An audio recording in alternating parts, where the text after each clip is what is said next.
And I was like, "Ugh, you guys are taking some of the magic out. Because if you're not sitting there with your fingers on the play and the record, like what are you doing with your life?" I do like the convenience of listening to whatever I want, whenever I want. It is Um, nice, although I yeah, have a CD that. player, so I still play CDs. Ugh. I What's fucking up, love it. Grandma? Yeah. And you know what? When the internet goes down, one of us will be listening to music, and it's not gonna be you. Lights, camera, and action.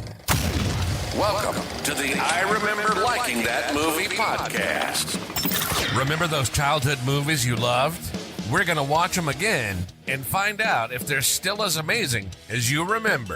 Let's get ready to join Anna and Jimmy as they go back and watch those movies you remember being oh so awesomely good. Horror movies that scared.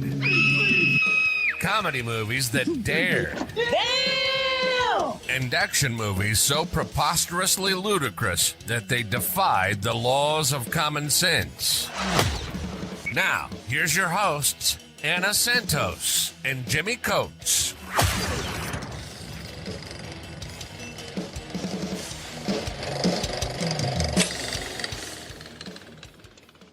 Yeah, I got something important to do. Okay. Welcome to the I Remember Liking That Movie podcast. Today we are going back to I think it's 1995.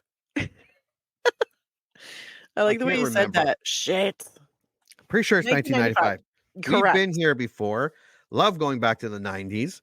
Yes. Because we are going to watch Empire Records. What do you remember about Empire Records and how long has it been? It has been probably since the late 90s. I only watched it once, and I remember being frustrated at I have this thing whenever I feel like I could be wrong about this, but whenever women tend to make like really stupid romantic choices, I get really frustrated and angry, and then I throw the movie away, and I'm like, "I'm never watching you again." I have a feeling that's what happened with this one, but I can't really remember. I think I may be blocking it, but I do remember I love the fashion. Okay. So you haven't watched it since the 90s? I haven't watched it since the 90s. I watched it maybe once or twice in the 90s. And then my wife got a DVD and it was a double and it was Empire Records and it was Reality Bites. Oh. And so, but I haven't seen it in quite a while. It's been at least 10 years. Yeah.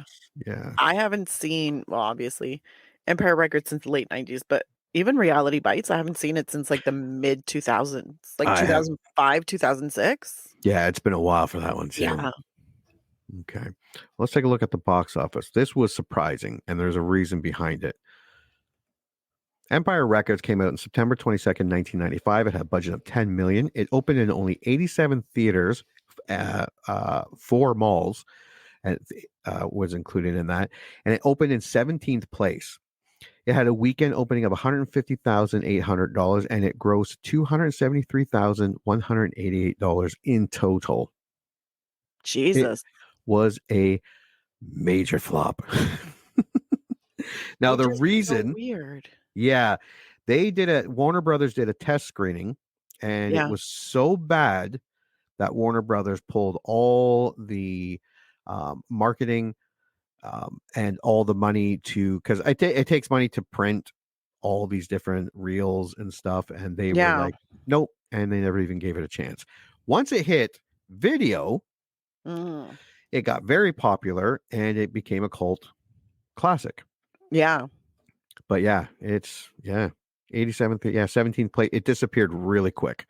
Yeah, no kidding. I always thought it did better in the box office. Yeah, so I was surprised. I was like, wow. Let's go to the tail of the tape. Empire Records, 1995. It is a drama. That was a comedy too, but it's PG-13 and comes in at 1 hour and 40 minutes. Okay. That's feeling short right now. Taglines. Open till midnight. No. They're selling music, but not selling out. No. Damn the man, save the empire. No. The music is the glue of the world. It holds it all together. Fuck that. That's stupid. What's with today? No. That's it. Jesus. They put no money into marketing this movie. No. Okay, here's the synopsis. Joe, Anthony LaPaglia, runs I Empire. say Palia, but Oh, okay. Runs Empire Records, an independent Delaware store that employs a tight-knit group of music-savvy youths.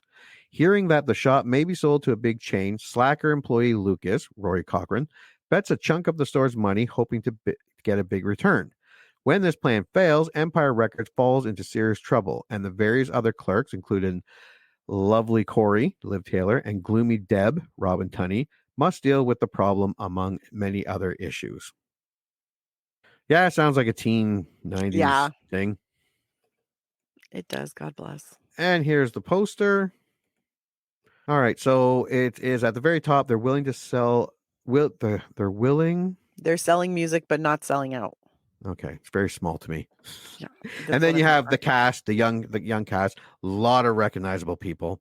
Mm-hmm.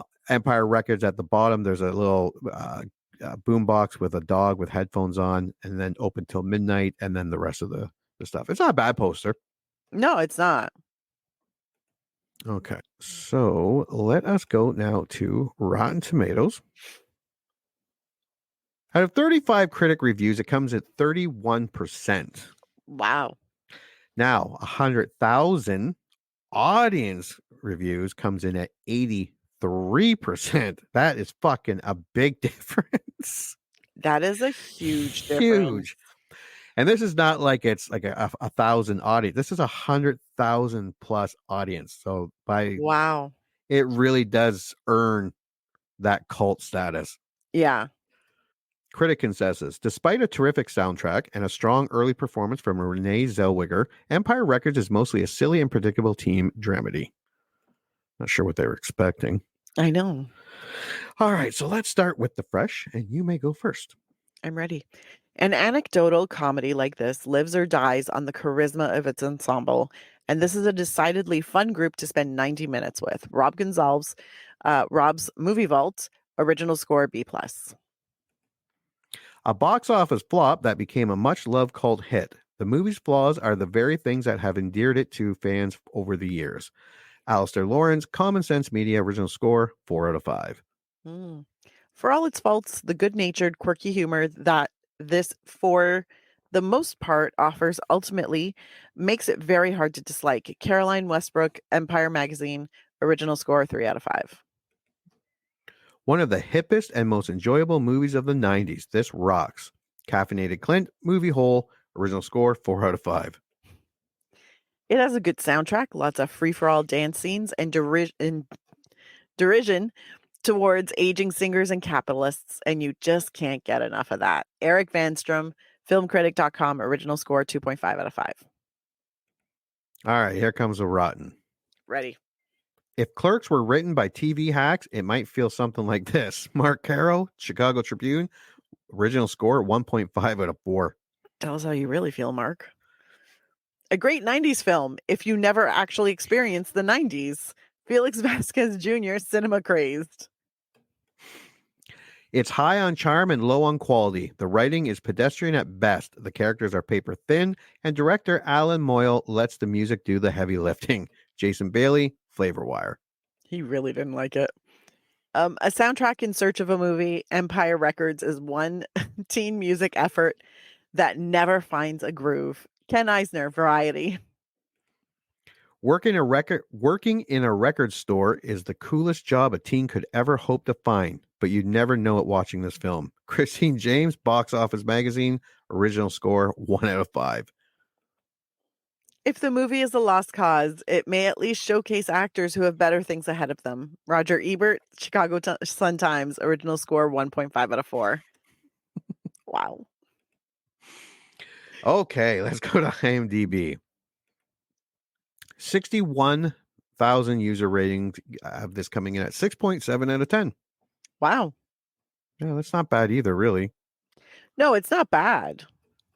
It's just interesting. Yeah. All right. Here we go. You may start. One of my modern favorites. Wait, the favorite. 10 out of 10. Me Family 6. A good teen movie that shows how bad today's teen movies have gotten. 9 out of 10. Oh, I'm sorry, whoever wrote this. I did not put your name down. I was gonna say 2 of them straight back to back.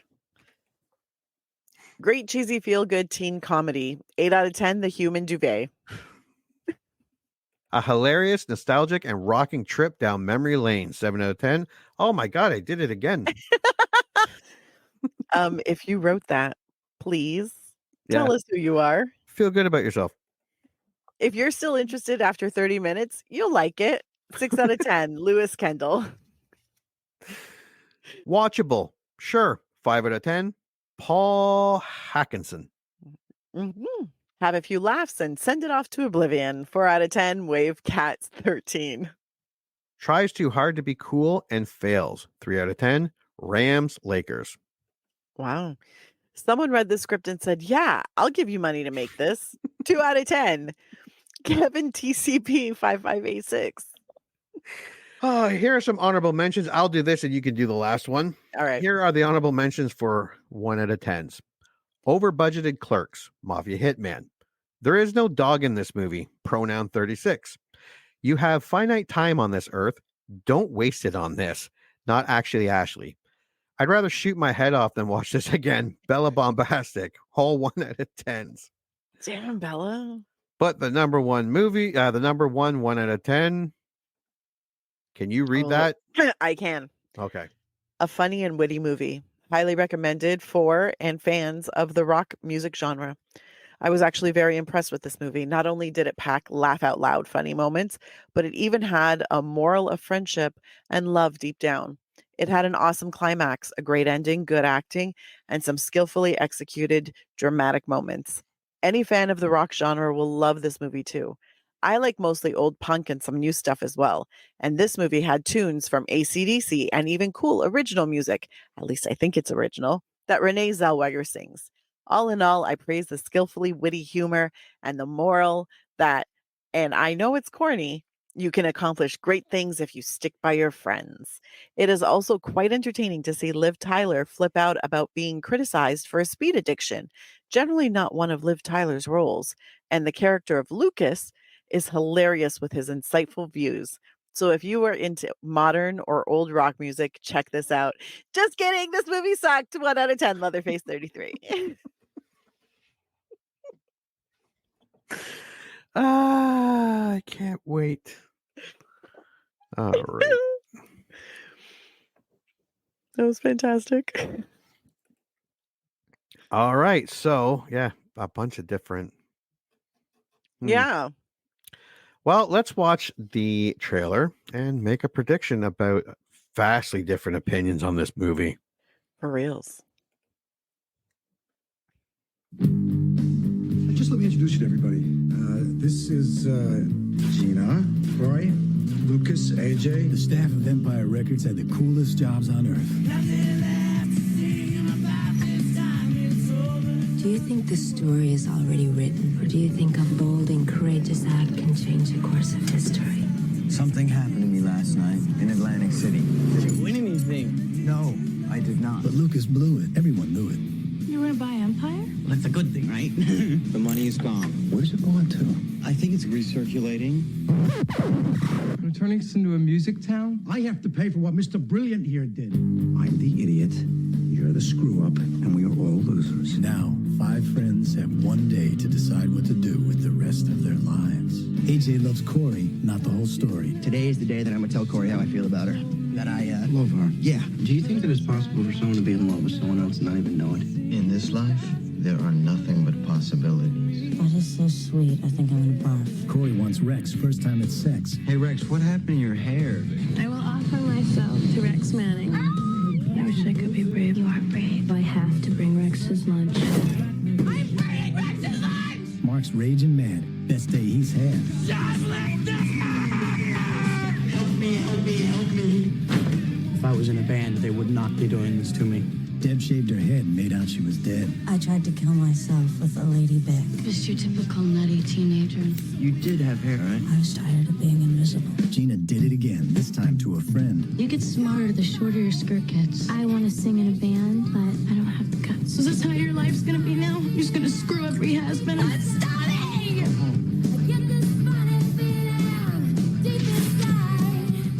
Want to know more? Check out the store.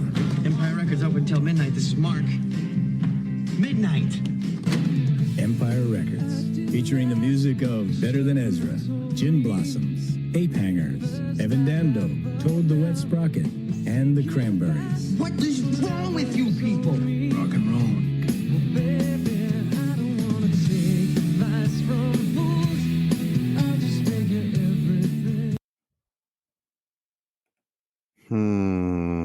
I'm gonna hate this. Yeah, I'm kind of like, it's been a while, and now I kind of see. I think I might know why. It doesn't look good at all. Looks stupid. Deep in my soul, my soul is telling me you're gonna hate this. But Yeah, watch it. Yeah. I don't. So that's our predict. I think both of us are saying we're not going to like it. Yeah, it doesn't look good. No, it does not. Either that's just a horrible trailer, or I mean, fingers crossed, it's just a horrible trailer. Like it could bring some nostalgia, like especially like the clothing, I think clothing, the time, the music, 100%. Yeah, here's hoping it's a lot, like a lot of nostalgia, like a whole lot. So much nostalgia, we don't realize that the movie is shitty. Yeah. Okay, well, we are gonna go watch Empire Records begrudgingly now. Yeah. And when we come back, we are going to review it. You heard them. Movie time. Let's all go to the lobby and get ourselves a treat, and then watch a classic kick-ass movie from whenever the one we're about to watch was made.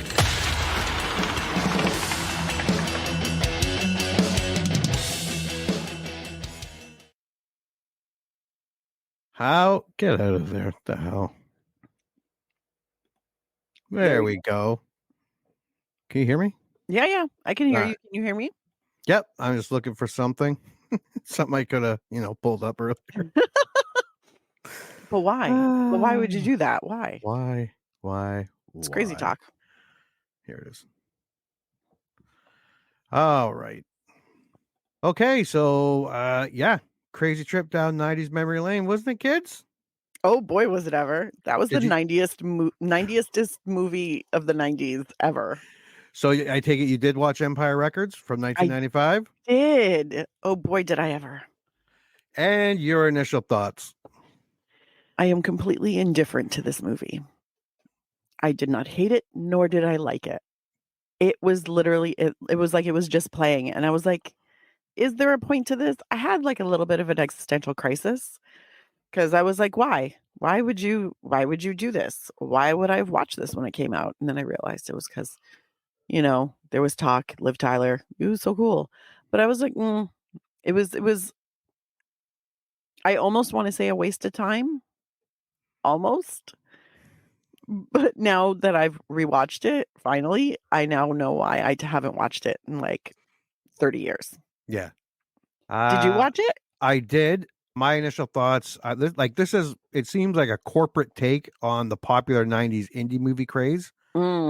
Comedies like Dazed and Confused, Suburbia, Clerks, Clay Pigeons, Swingers, like a corporation, meaning Warner Brothers, who made this movie, is like, we need an edgy, groovy indie movie that the kids will love. And this is what they came up with. Like some of those reviews where if you take Hacks and redid Clerks, this is what I get it. I get all the bad reviews, but I kind of get all the good reviews too.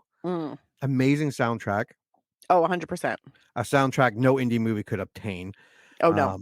Amazing cast in a very nostalgia 90s way. Yes. The whole movie completely full of nostalgia. Oh, fashion, the nostalgia music. Was off the charts. Yeah. Off the charts. At the record store itself. Oh, yeah. At times it's very completely reminiscent of the times. Like it almost transport you back to the 90s as you're watching it. Yes. Especially if you live through that decade. But I did not hate this movie. I thought I would. And watching that trailer again, there was a lot in that trailer that was not in this movie. Correct. Yes. So it was heavily, well, we did kind of brush up on that at the beginning. It was heavily edited. It really was. By about 40 minutes. Yeah. It felt almost unfinished. You know what I mean? Yeah, it was missing something. Yeah. Like, you still got the ending that you expected and wanted, but it was just very... It seemed rushed at parts. It seemed... Yeah. It literally felt unfinished. It felt like it just gave you like a touch. Like it was like a buffet. This movie was like a buffet with each individual storyline being a separate dish. And it only gave you like a bite, maybe two of each dish. Yeah, where you could have used a little more. Yeah. Yeah. So I'm like, if they had focused on like one character or two and focused on their stories and how they evolve, cool. I was at the end of it, I was like, I think this would have been better as a series. I thought the same thing. Or that 40 minutes added back in. That too. Getting more. What it did have me pining to go back to the 90s, like especially to go and hang out at an overly loud big music store. HMV or a mall is reopening in North America. I heard that. I'm super excited. Yeah, they're gonna I wonder if they're gonna do it like they used to, because that was a fun store to hang out. That was one of them within a store. Like they're not going to be standalone stores. Oh, okay. Which I'm down for because I miss buying CDs. I used to hang out. Yeah, I used to hang out at music stores all the time. Just go in and look around. Oh yeah, and listen to all the different that's what I used to do if I was deciding on if I heard a song from an artist and I was like, am I going to buy their album? I'd go in and I'd listen to the album and then I'd be like, okay, there's at least 3 tracks on here that I like. I'm going to buy the album. Yeah. Because it's worth it. All right. Well, let's go over the movie. Let's do it. At independent record store Empire Records in Delaware, employee Lucas has been tasked by store manager Joe with closing the store for the first time. While counting the days receipts in Joe's office, he discovers the store is about to be sold and converted into a branch of Music Town, a large national chain. Let's talk about the store and music stores in general, because this store was a character unto itself. Yes. Like the movie, hate the movie, love the movie. The store was great, especially, again, if you lived through the 80s, 90s, early 2000s, 70s, music stores were the shit. Especially independent ones, because you could tell who the owner was according to what was stocked. Yeah. And it was amazing because there were some owners who just loved all kinds of music and you could find everything in there. And then there are other ones that had really big collections of certain types of music, certain genres, and then 3 albums from more popular artists, and they're like, we're a serious music store. So and also this music store in the movie is set up so cool. Yeah, they did a good job making the store. I want the couch in the break room. It's gorgeous. The store was awesome. Mm-hmm. And stores like that were a thing. Maybe not completely like that, but there were some that were like that.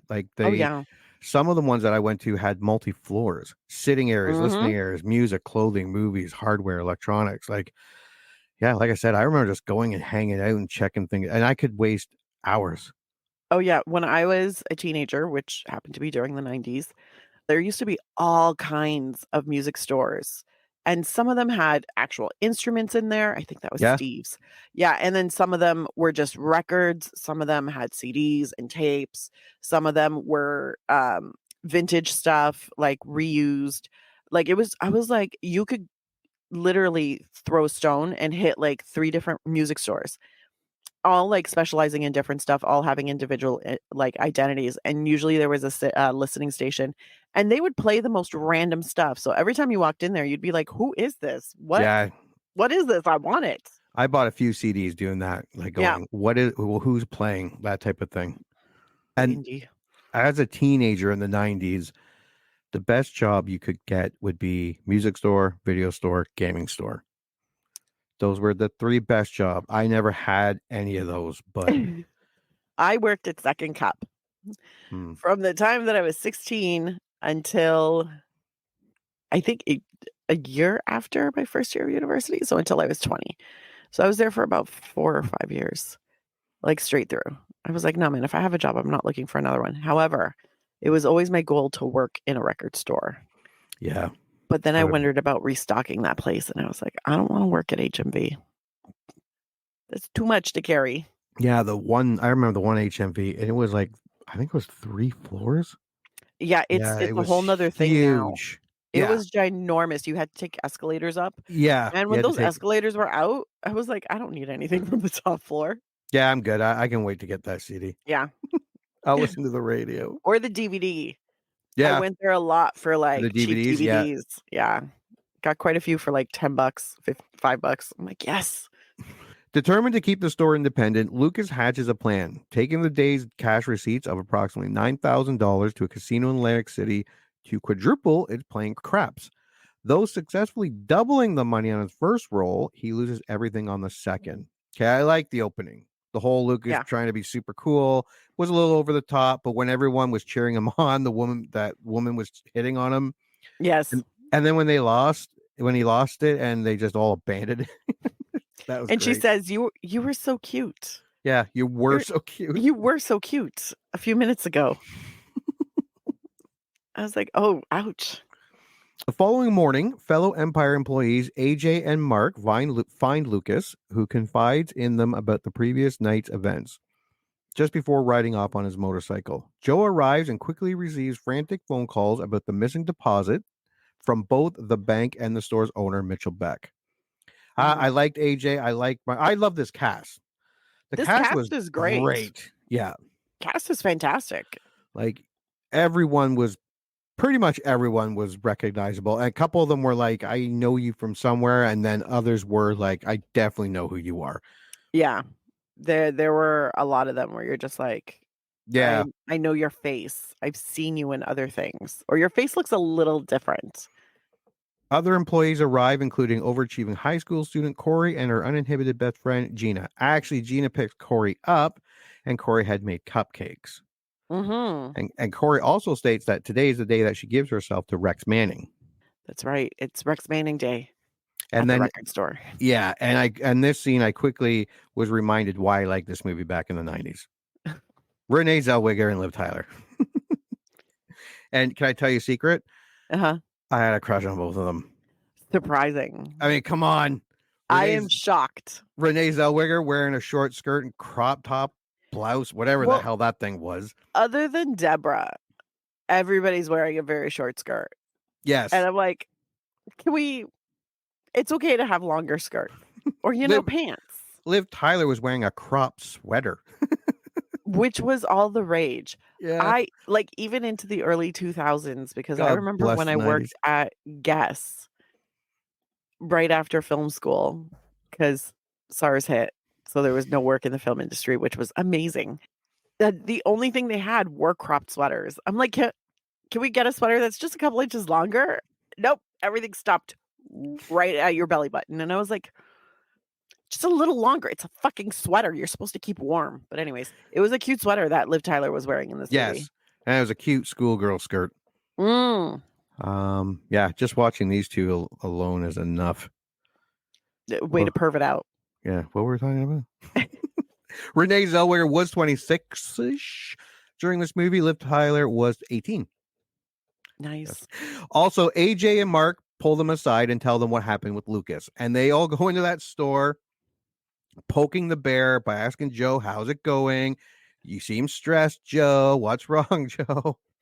And that's what we did in the 90s. There were bullies and people who made fun of you and piled stress on you. And they were usually your friends. Or family. Or family. That's how we rolled in the 90s and the early 2000s and the 80s. I learned probably in my teens that not everybody's family is mean to them. Yeah, that's true. Straight to their face. Like I didn't realize that until I was like older. And I went to other people's houses and I saw how their parents spoke to them. And I was like, Just so thought it your was parent normal. doesn't Oh, just like look at you and say, God, you were stupid for doing that? Really? Not just my I thought parents? that was just in the movies. I'm like, wait, they actually care about your feelings? What is this?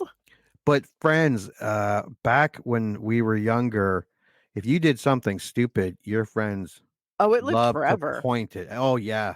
Remember It that time lived you did forever. that?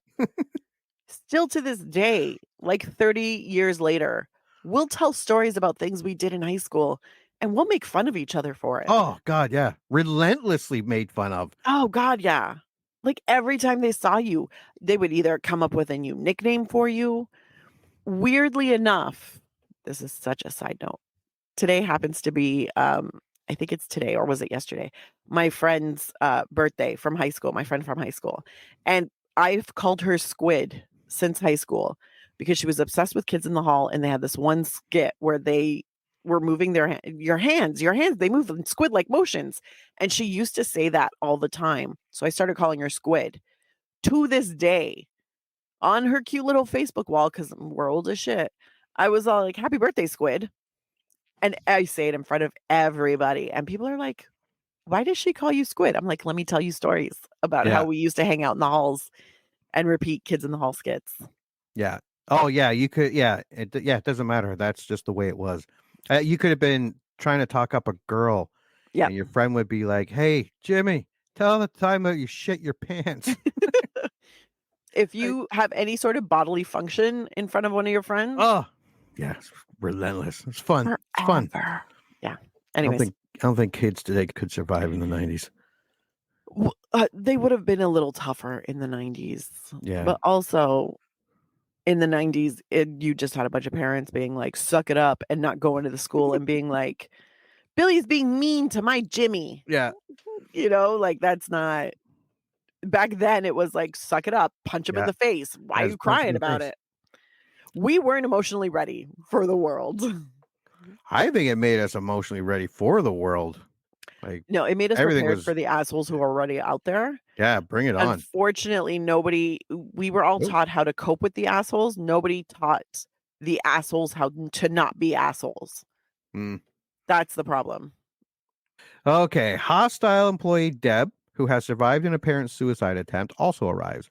Deb then goes into the bathroom and shaves her head. I also had a crush on Robin Tunney, but not so much for this movie. But I will say she was the more, other than the suicide thing, more grounded. Yeah. More grounded character. More realistic, but yeah, well, that's the weird thing. Everybody in this movie is a caricature. yeah. Like there are very certain roles that everybody fills like within, I guess, their idealized 90s situation. Robin Tunney was probably the most realistic, like closest to a real person character. But also when she shaves her head, she has a very beautiful skull. So I mean, Good. Yeah, I was gonna say, like, she had a great skull to be. yeah, completely she was bald. working the baldness. And I Yeah. was like, I am not mad on it. Also, her face is just so beautiful that you're like, you don't even need the fucking hair. And this is like the third Robin Tunney movie we've done. Like The Craft, Vertical Limit, and now Oh, this yeah, that's one. right. Vertical Limit. Yeah. I think I blocked that for a hot second. Like, she's got great, like, facial feature. Like, she's got just an objectively beautiful face. Yeah, she's gorgeous. Yeah. So I'm like, you know, when some people shave their heads, they look like a completely different person. She just looked better. Like, her face was like, now it's my time to shine. And I was like, God, you're gorgeous. And I did like the whole Gina and Deb working the counter and just insulting each other. That was another 90s. Or You always had that with a coworker. Yeah. There was always one. There was always one where you just like, you were like, we're never going to be friends. No. But this is fun. Yeah, I don't think you could do that today. Probably hurt someone's feelings. No. It depends on the coworker. Yeah, absolutely. I'm also one of those people where I'm like, sometimes I'll say something and then I stop and I'm like, are you going to report me to HR? Because I know it's a very real possibility. Just let me know if I'm going to be fired. Like, it's cool. I'm usually the one sitting in HR going, what'd I do? What'd I do? What'd I do? No. Are we in Russia now? You're in Russia now. The fuck? Don't be that old white guy. Don't be that one. Oh yeah, it was a great. I did like watching them insult each other. Honestly, it was It was very very entertaining. I was yeah, like, "I want more of that."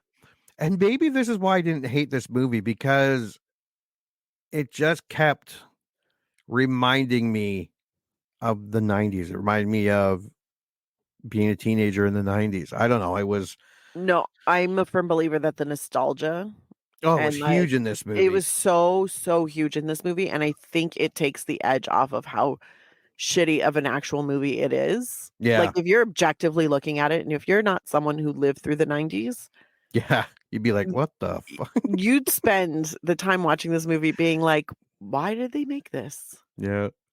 But if you lived through the 90s, you're like, "Ah, it's not a bad passage of time, it's a nice visit to the 90s." Yeah. Okay. Upon Lucas's arrival, Joe confronts him about the missing deposit, and Lucas confirms the money was lost. Joe explains his anti-Music Town plan to the employees. He had saved enough money to become part owner of the store to save it, but will now be $9,000 short as he must cover the missing money with Mitchell. Again, I like the whole where's the money? And he's like, it's gone. Where? Yeah. Atlantic City. I mean, it might be circulating in other towns by now, but That would have been funnier if there was a reason for him to be so obscure with his answers. yeah, I made a note where I was like, "Why is no one pissed at Lucas?" Because you literally just heard that this big franchise is going to take over the store that you love, and it's not gonna be the same, and you're probably gonna lose your manager, and everything's gonna change, and everybody's just like, "Mm, Lucas went to Atlantic City. Whatevs." yeah, I'm like, "Why because he is was kind of nobody like angry?" it'll work itself out in the end. Yeah. Was his kind of attitude. See, I think if they had had one small conversation where they're like, Lucas always comes up smelling like roses or something. Like, every time he fucks up, it gets better. Like, he always wins. We don't know Yeah. how. Like, if there was something like that, because I'm like, why is nobody pissed at Lucas? I don't understand. Well, they get pissed at him. Well, Joe gets pissed at him. Mm. We also get that AJ is in love with Corey. Mhm. He and me both. And decides today is the day that he tells her he loves her by what was it, 137? 137. Yeah. Mhm. Joe is distracted from the crisis due to the major store event, Rex Rex Manning Day. The washed up 1980s pop idol is holding an autograph session at the store for fans of his latest album, Back with More. The unenthused staff mock both Manning and the event, and ultimately many of the fans showing up to meet him are either older women or gay men. This is Wikipedia. But that one guy seemed really gay. Yeah. Yeah. But also there was the one who was like, my mom loves you. That whole part where they're doing that was great. Where Yes, the meet and greet and the where the old woman lady comes up just singing. singing it. Yeah, she's doing it in like I was like, opera style. "Oh, shit." And And Rex then Manning is like, "What the?" also that music video that they showed for Rex Manning, Oh, so good. that was like half of the like artsy pop song music videos.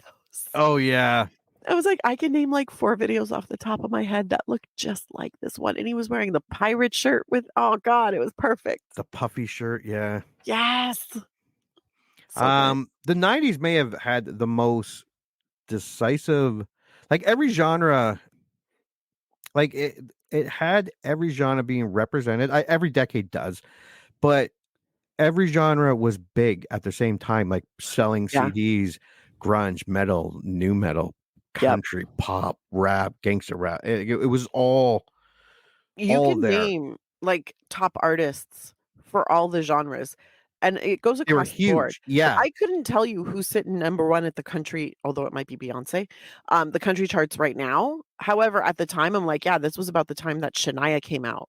Yeah. So, like, Any Man of Mine would have been, like, the first song that you would have thought of, and then there was also, everybody was still very much in grunge. Yeah. Biggie was huge for rap, and then, Diddy was coming up. He's got his problems now too. But Dr. Dre, Dr. the Dre, Chronic album. Yeah. yeah, Snoop was Snoop Dogg. huge. Yeah, it was Like, it but was you just a could very name everybody knew all the artists. yeah, even if you didn't you weren't into it, you could still you still Recognize. knew. Like Yeah. I don't know any Spice Girl songs, but saw them, heard them. I know every Spice Girl song. I even know some of the dances. But I think the 90s was very unique for that. Yeah. Because like the 80s had what? Hair rock, one-hit wonders. It had a lot of hair rock, a lot of ballads, and a lot Yeah. of fun, like, pop dance songs. Yeah. One-hit wonders that you didn't Yeah. hear from that band But you again. also had a lot They're of, like, great songs. that was also the time of, like, freestyle and, like, house was coming up. So that was, like, kind of where it was in the 80s. You were looking for light, either live band music or fun, light dancing music. That was Yeah. mostly the 80s. Or And- a slow song because you wanna dance with your lover. But in the But 90s, it was everything. everything went, and everybody it wasn't as segregated, like, everybody listened to everything. Like, in '95, when this movie came out, I was definitely in more of my alternative kind of rock phase, but I was Mhm. still listening to rap. I was still listening to country. I was still listening to pop music and to R&B and hip hop. Like, I was listening to everything. And so were all of my friends. And So what I think was and also in the 90s that was huge was movies that came out oh, with their yeah. soundtracks. Soundtracks were Soundtrack albums were huge. I have so many movie soundtracks Yeah, I had quite because a few. because you sit through a movie and you hear all the music and you're like, "Oh, I like this song. Oh, I like this song too. Oh, I like this song too. This song's really," and you're dancing in your seat. That was one thing that this movie had. Great soundtrack. I danced through most of Oh, it. yeah, it was an amazing soundtrack. Yeah. And then it got to the point where movies were putting original songs just for their movie soundtrack. Yes. Okay, so though detained by Joe in his office, Lucas nonetheless apprehends a belligerent young shoplifter who identifies himself only as Warren Beatty. Okay, so before we get to Warren, we meet Mhm. Eddie. Eddie, who gives Mark a mixtape and special brownies. I miss mixtapes. Kind of. Mhm. For those listening and are too young, a mixtape is like a playlist, except you could only get, what, 5 or 8 songs per side? So like 10, 15 songs. No, you could get like 8 if you got one of the longer tapes. Oh, the longer ones, yeah. Yeah, you could buy 90-minute, Yep. yeah, the sound quality wasn't as good as the 60-minute or 30-minute But it was one, there but it was available. a few times in cleaning out some of the boxes that I have in my house. I'm like, "What? Oh my god, here's a mixtape." One of them was my friend Marisha from high school used to make me mixtapes of, like, bands that she loved. One of them that she used to they're named Finger 11 now, but at the time, they were the Rainbow Butt Monkeys. Oh, yeah, yeah, yeah. Yeah. Yeah. So she was like, "Here are the new songs," and I was like, "Oh, thanks." And I was like, cool, I'll listen to it," and I liked it, but I was like, I'm not that big of a fan of the Rainbow Butt Monkeys, but they are very talented, very talented. But yeah, I have some of those, and then everybody was like, "Dance Mix Volume 1, Yeah. Dance Mix Volume 2," and you're just That like, was a great way to get just number 1 songs, "Yep." rock. Everyone had it. Rap, rock, pop, dance Well, mix. mixtapes were when it starts with when we're making at Make home from at the home. radio Yeah. or recording. And then Then it music took on companies were like, hey. yeah. So they started doing it themselves where they're like, "Here's a collection of all of our songs from all of our artists that you're gonna love." And then even, like, Much Music, MTV, I think did it too, but definitely Much Music. They had their dance mixes, their CDs, their all the, they had the rock ones, they had all that. And I was like, "Ugh, you guys are taking some of the magic out. Because if you're not sitting there with your fingers on the play and the record, like, what are you doing with your life?" Yeah. I do like the convenience of listening to whatever I want, whenever I want. It is Um, nice, although I yeah, have a CD that. player, so I still play CDs. Ugh. I What's fucking up, love it. Grandma? Yeah, and you know what? When the internet goes down, one of us will be listening to music and it's not going to be you. Yeah, that's what my wife keeps saying. What if the internet goes down forever? I'm like, if the internet goes down forever, we have a bigger problem than what music or movies we're going to be watching. Oh, a lot of people are going to have no idea what to do with their time. Oh, and I'm no. like, this is why I have books. I have Yeah. a DVD player and DVDs.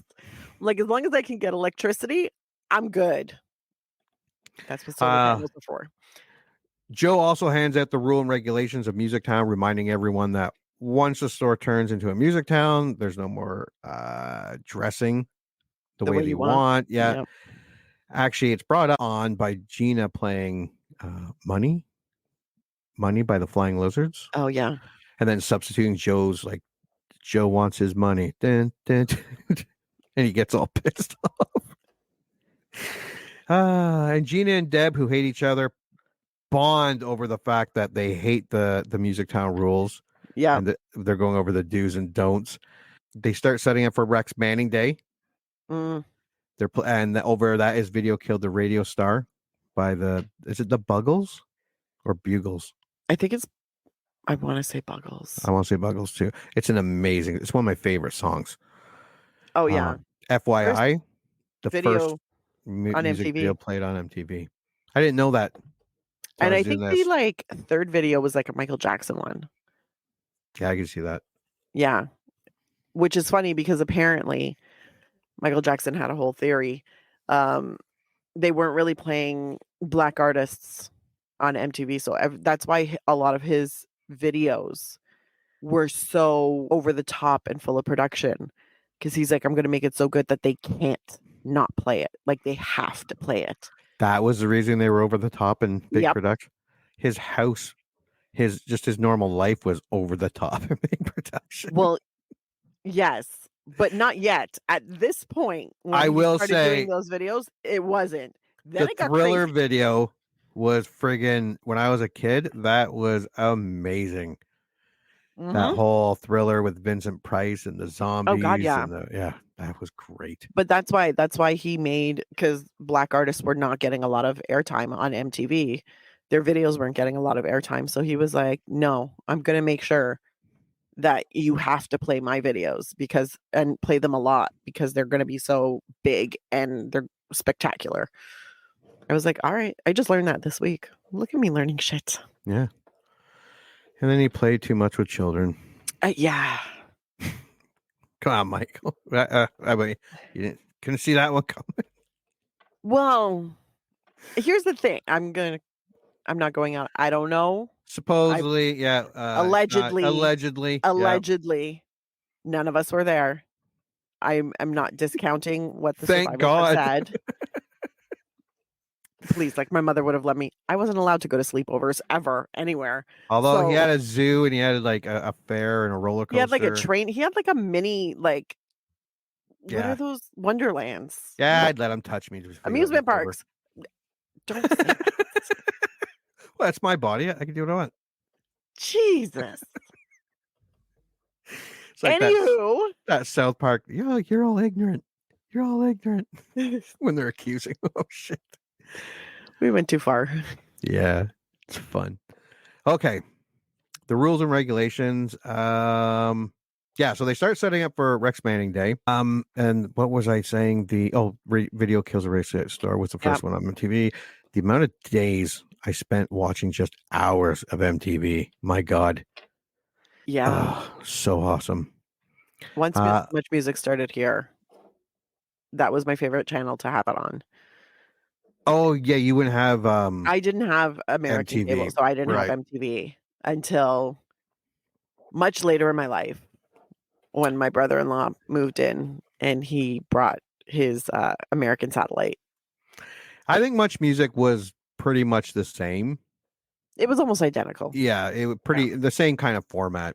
Yeah, same kind of format, but I feel like we had cooler VJs. That's just see, I like Downtown Julie Brown, Colin. She was awesome.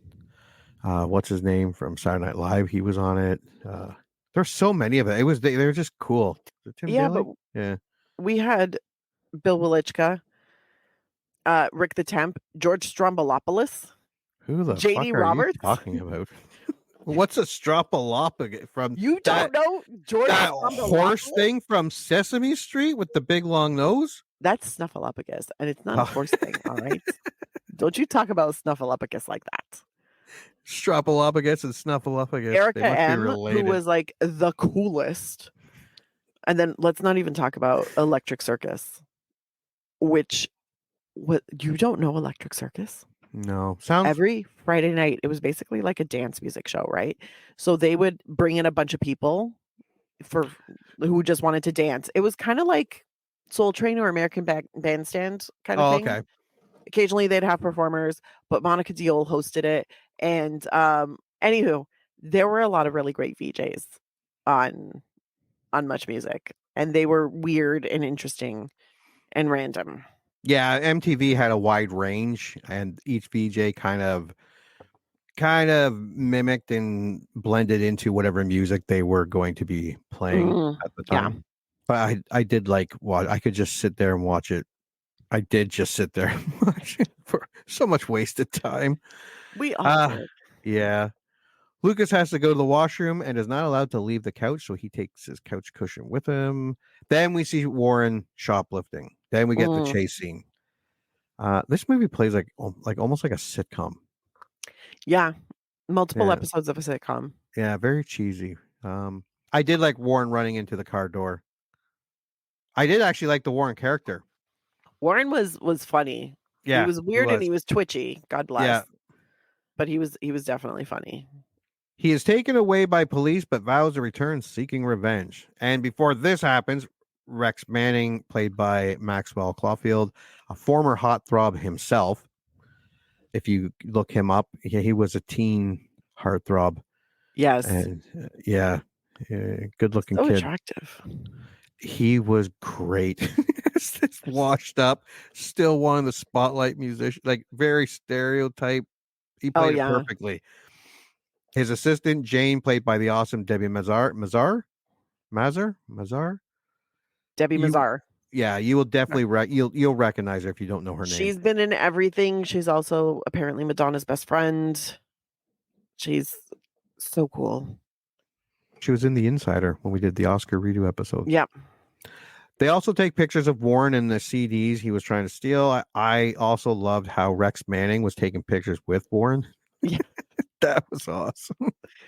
He looked so pissed. Then a very sexy Renee Zellweger comes out in that apron or smock thing from Music Town. Yeah. Pretty much naked, just wearing her panties underneath it. Pretty much. We also get Warren and Lucas stuck on the couch, and he's trying to pull the blue coins off the floor, even though he knows they're glued. I did like the bit, like you said, with the Max Manning fans. Yeah, the kid that's there for her mother. That was good. And then Burko comes in for his shift. He is obviously dating or with Deb because he's told what happens. He tries to talk to her. He actually is more of a musician, and he wrote the song that became the opening for Kids in the Hall. Oh, really? Yeah. Oh. We meet Mitchell, the owner, who we learn right away that he doesn't even like the store. Correct. Like his grandfather was into something else. It was his hippie father who opened the It was toilets and bidets. Right. Is what his grandfather sold. And his hippy dippy dad was all like, records. And Joe's trying to figure out how to get the $9,000 without losing his money to become a partner in the store. AJ is practicing how to tell Corey he loves her. Corey, we kind of learn, is kind of a speed freak because she keeps going for those pills. We also realize that her father is putting a lot of pressure on her to get good marks. Mark is creepy. All the girls listening to the music. He's creepy, but in a kind of fun, harmless type of way. He's the weird guy. Yeah, definitely. Yeah. There's stereotypical. Stereotypical weird guy who just kind of shows up, says stuff, smiles funny in that I'm going to wear your skin like a suit kind of way. Just weird. Then the cops pick up Warren and he's like, Lucas steals 9,000 and nothing happens to him. I steal a couple of CDs. I go to jail. We also get the scene where Corey tells Joe after several times and the one giant freak out that she will be serving Rex Manning's lunch. Yeah. Because he's like, Barco's going to serve him lunch. She's like, and then finally she just slams the table. I'm going to serve Rex Manning's lunch. Yeah, she lost her shit real quick. Encouraged by Gina, Corey indulges her schoolgirl crush on Manning by attempting to seduce him, but winds up humiliated and dejected. I wouldn't have dejected her. We know. I would have treated her so good. Not there. I mean, overall, like not just as a one. Well, in this scene where she seduces him, like she takes off her clothing, cool, but she's wearing like this red lacy like push-up bra, and then like the most basic white cotton panties, and I was like, "Oh, girl, yeah, you should have matched. You should have kept your skirt on, and just taken off the panties. He would have liked it more." But then I noticed when he like leans back and goes to undo his pants, he doesn't undo the belt. He just unzips. Yeah. And I was like, "You're not even going to take off your belt?" He's Rex Manning. He's Rex Manning. And I was like, "Well, girl, run. This is not the man for you." What is he like? He's like rock and roll. Yeah, he's like, well, rock and roll. And he leans back and he just unzips his pants. And I'm like, Rex and Manning like was so pulls out cool. his dick. It's such a shame that he was played by such an attractive man. No, he did play this really well. He was did. great. Yeah, he was a douche. He was a funny douche, though. Such a douche. Okay, so AJ then chooses this inopportune time to confess his love to Corey, which she rejects. After Gina and Corey argue, Gina has sex with Manning. Okay, so before this, Deb makes buttons for everybody. Yes. There is this flash mob before flash mobs existed where the entire store is dancing and grinding. It was kind of weird. Joe gets mad and it reminds him that he hasn't smacked Lucas around for blowing $9,000. So Joe goes out back and smacks Lucas around. He's like, I had to do that, right? Then they're like, where's Gina? And then we hear the sounds from the back room and Corey walks in on them. Yeah. Gina leaves upset. Rex is like, what? No applause. Oh, he's the coolest. He's the worst. Back to Wikipedia. When the staff discovers that they're doing it, AJ attacks Manning. Gina reveals Corey's addiction to amphetamines. Corey hysterically trashes the store. The guys have to like tackle her and take her back into the back. And Joe tells Manning to leave. Before this, also Lucas, AJ, and even Warren make fun of Rex Manning to June, who later quits, realizing that she's wasting her life. I don't know. Yeah, she was all like, I'm working for Rex Manning. But they're all laughing at her. Yeah, because she's like, whatever. He's like selling. You like the record, right? And they were like, no, this is terrible. And he's old and he's icky. You're like, yeah, he is. On a whole, this movie's storyline is pretty thin. I didn't realize there was a storyline. No, and like, stuff happens, but I didn't think there was an actual storyline. No, there's not really. And I think that 40 minutes might have had some meaning in it. So what you're saying is they cut out the story. I think so, yeah. Yeah. Because if someone was to ask me what this was about, I'd be like, it's a day in the life of working in a record store. Yeah. That's it. Like, there is no actual story. There is no plot. No. There is no plan. It's literally just like, so this is a bunch of stuff that happened. And when we did the preview, it had one or maybe a couple bad test screenings, and they chopped 40 minutes and made it a limited release. I think they were trying to save the movie, but if that other 40 minutes was just more of this. Yeah, it could have got really boring really quick. Yeah. Yeah. Who knows? We'll never know. Deb surprisingly attempts to cheer Corey up, and in return, she holds a mock funeral for Deb with the whole staff.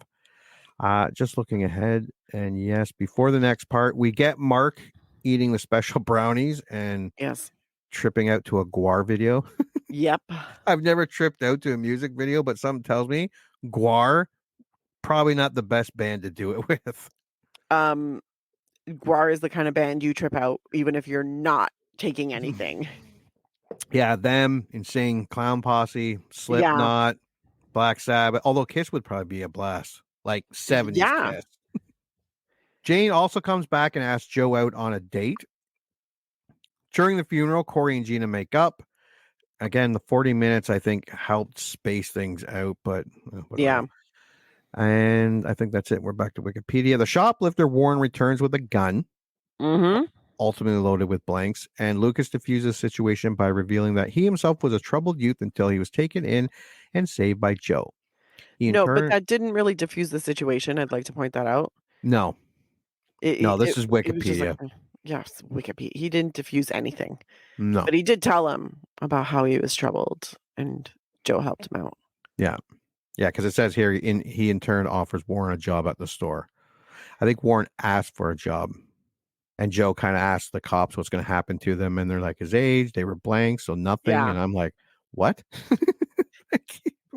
That nothing? I like how nobody ever figured out what his actual name was. Yeah, yeah. Like they just kept calling him Warren. Yeah. Mark actually does make him a staff badge thing that he like a store employee badge. After the police leave, Lucas admits defeat and suggests confessing the truth about the missing money to Mitchell. However, the staff try to replace the missing money but can raise only $3,000. Suddenly inspired, Mark runs in front of the news crew covering the holdup, announcing on live TV a late-night benefit party at the store to save the Empire. An impromptu concert on the roof by Gene and Burko. Another employee raises funds so Joe can hand the money raised to Mitchell for the lost amount. I feel by selling merchandise from the store to give to Joe to give to the store owner was counterproductive. Like, I mean, downright thievery. Like, you sold. I don't think it was the stuff from the store that they were like. I think there was like a donation bin thing and then the buttons. But the guy bought like an Alice in Chains giant poster. And yeah. Maybe it's the promotional stuff. That doesn't count. They end up throwing that stuff out. True. Mitchell offers to sell the store cheap to Joe, not wanting to deal with the store anymore. Corey finally finds a dejected AJ on the roof fixing the Empire Records sign and confesses that she loves him too. Yeah, okay. He decides to attend art school in Boston to be near her while she attends Harvard. They kiss. The staff ends the long day with a dance party on the roof. And that is our movie. Yes, Yay. it is. So what was your score? This is a passive stream it. Passive stream it. Okay. A passive stream it. A passive stream it. So this is, if you have nothing better to do when you kind of want to watch a movie from the 90s, like you're feeling nostalgic for the 90s, put this movie on. Realize that there is no actual plot. Realize that, even though the characters are great, nobody's pushed forward by anything. Like, it is what it is. It's passable, but it's not something I would ever pay any kind of money for. FYI. So yeah, I can't even say it's a fun movie, but it keeps you engaged. Not entertained, but engaged for the full time that it plays. And honestly, just for the fashion and the music, it's worth watching.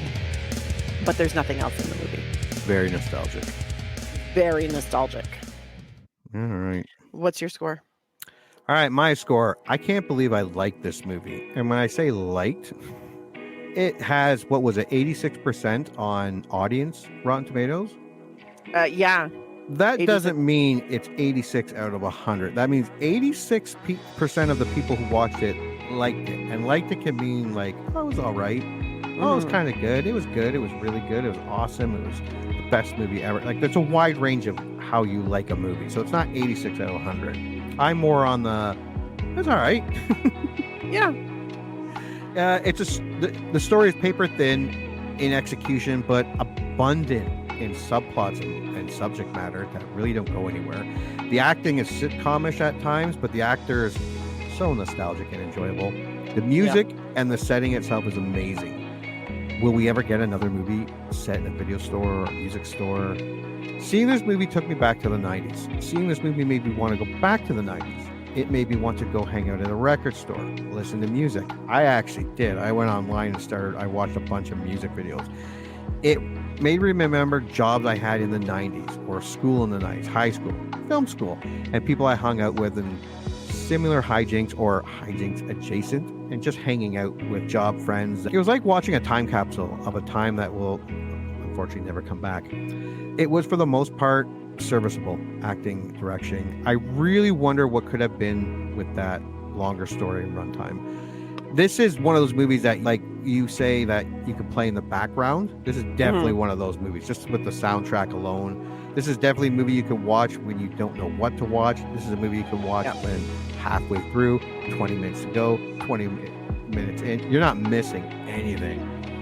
And it was like going back to the 90s. Like I said, this was really like watching MTV for an hour and 40 minutes. That's what it felt like to me. It was light. I enjoyed it. I enjoyed the fashion, the music. It wasn't thought-provoking in any way. It was very familiar, relatable in a 90s way. Is it the best 90s comedy? No, not by a long shot. But in a fun, I want to veg out and watch MTV type of way. So I say buy it at a discount. Big discount. Yeah. If it's on for 99 cents, by all means, buy it. Especially if you've watched it and you're like, oh, this was pretty fun. Super 90s. I felt like hanging out at the mall with my friends. And if you want to experience that more and more, am I probably going to play this in the next 10 years? Probably not. After watching this, I got all the bad reviews and I agreed with them. And I agreed with most, not the ones that were 10 out of 10, but I agreed with most of the ones that liked it. I saw it from both. It's just that's why I'm kind of. I get why people liked it. I get it. I get why people didn't like it. Like on a very surface level, I can definitely say I liked it. Like I liked it fine.